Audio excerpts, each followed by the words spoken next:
In today's video, I'm going to be talking about my experience with having an episiotomy and my tips for helping with postpartum recovery. Hi there and welcome back to my channel. My name is Abigail and I make motherhood and lifestyle videos.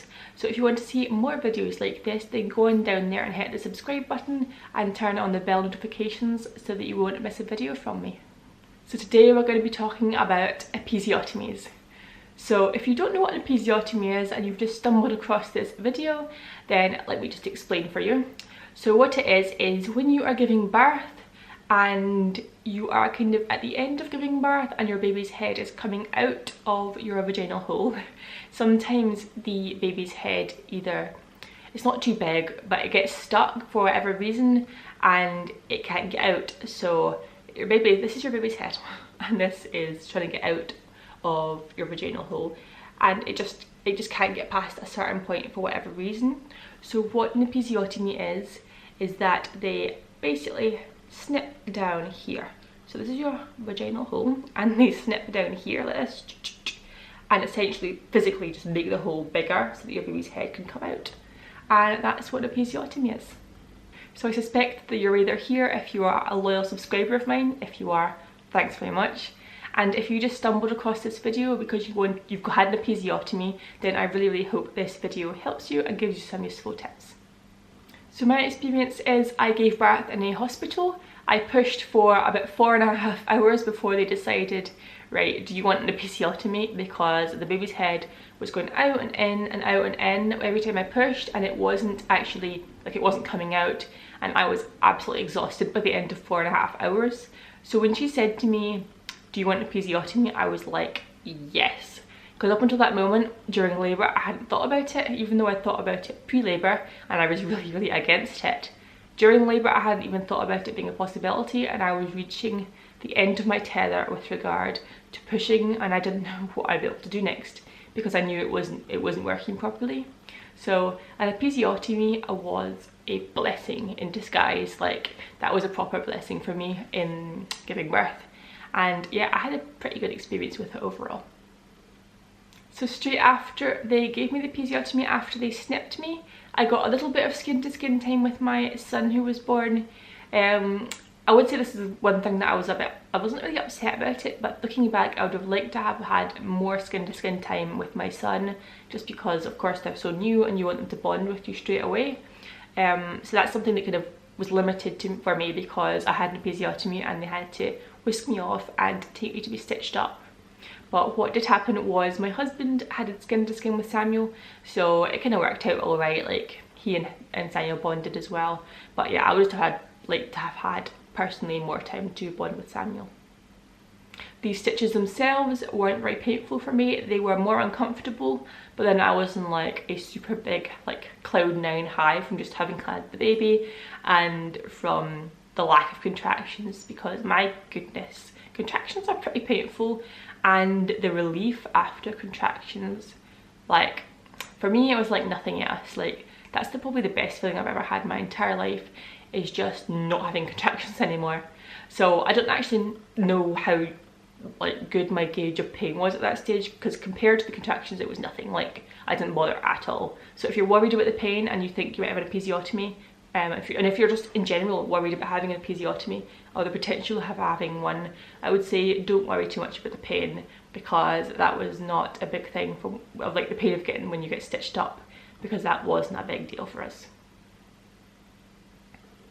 So after we left the hospital, the health visitor came and visited us every other day or so for a good week, and every time she came she checked my stitching, so just to make sure it wasn't infected and to make sure it was healing all right, which I was very happy about, because all I could feel was huge amounts of swelling. And if you've had an episiotomy, you'll know that it's pretty swollen afterwards, and you're looking at yourself going, is that ever going to go back to normal? Like, I was terrified to look for a good 3-4 weeks. I was just too scared to look down there. I asked Philip, like, what does it look like? I just couldn't look down there myself. So yeah, make sure your health visitor checks it if she comes along, and just make sure it's okay, because just to give yourself peace of mind and to make sure that everything's healing smoothly. So my first tip I would give you is do not shower and like rub the area with like a sponge, or like that'll be the last thing that you want to do is if you have an episiotomy. And if you've had one just now, you'll know like you do not want to do that. So I would just say have a bath. You can clean it just as well in a bath, and if you sit there and soak it, apparently that's like really, really good. And for me it helped with the pain a little bit, it helped to kind of relieve the pain. And I was also recommended by my sister-in-law to put lavender oil drops in it. I don't know how useful this was for actually healing the wound, but it was like a lovely, like it smelled so nice, and my skin after putting lavender oil in the bath was amazing. So I would recommend doing that, even just for the comfort value afterwards. And apparently it's meant to help speed up the healing, but I'm not sure how effective it actually is. So overall recovery for me was pretty straightforward. Actually I would say it was very straightforward. And yeah, so if you've just had an episiotomy and you're not sure if it's going to go back to looking normal or if you're ever going to feel normal again, yes it will. And yes you will. You'll be fine in a wee while. So just stick in there, take the baths, try and relax, try and sit as gently as possible, sit down gently as possible, and I promise you it will go back to normal. I would say for me, straight afterwards I didn't bother as much because I was in the newborn bubble. Like I know a lot of people have big struggles after they give birth, and I think that this would be something that added to that. If you were someone that's struggling with having a newborn, like struggling a lot with either baby blues or postpartum depression, then I think it might affect you more. But because I did have a really great after birth experience with my baby, and I had like the newborn bubble, like the traditional newborn bubble, then I don't think it affected me as much because of that. Probably the biggest problem I've had, and the biggest thing just overall, is having sex after an episiotomy. So I know you're all thinking it, how on earth do you do that after having an episiotomy? And I would say wait as long as you need. So I think we waited 4 to 6 weeks at least before having sex again, because the idea of anything going near down there, like, no, just don't do it. Don't put the pressure on yourself, and just wait as long as you need. But I would say that that was probably the worst bit for me, is having sex after it, because the pain down there is fine. Like you don't feel pain after maybe 4 to 6 weeks or so, like you feel fine. But after that, like when you're having sex, it kind of stretches it, or for whatever reason, it's quite painful. And I'm now nearly 7 months postpartum, and it is still painful sometimes to have sex. So I would say that it's massively improved from the first few times. Like it's 100 times better, and in a few months I think the pain will be completely gone. But it is still a little bit painful down there when having sex because of the episiotomy and whatever the stitches, scar tissue, I don't know.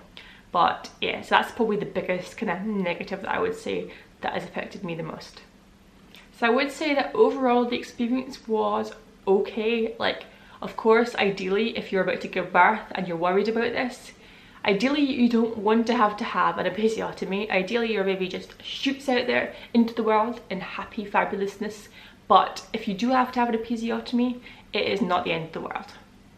Like, you're going to recover, you're going to be fine afterwards, and your baby, if it's the best thing for your baby to get your baby out, your baby's fine, your baby's not affected at all by it. I think in a way, like, I much prefer this than having either forceps or like the suctiony thing that pulls the baby out, because both of those things, in my opinion, potentially hurt the baby, and I was really against them because of that. But an episiotomy, although it sounds like, oh, like when you think about like snipping like down there, like no, like it like makes you feel horrible inside just thinking about it. But in reality, it's nowhere near as bad as it sounds, and in my opinion it's better to the alternatives. So if you're going to give birth soon, then I hope this video was helpful, and if you were scared about having an episiotomy, I hope it was a bit reassuring. I've tried to be as honest as possible while also just showing you that it's not as bad as it sounds, and if you just had an episiotomy, you will recover, you'll be fine, and just make sure you get plenty of checkups. And yeah, I hope this video was helpful. If it was helpful for you, leave a comment down below, hit the thumbs up, and subscribe to see more motherhood and lifestyle videos. And I will see you in my next video. Bye.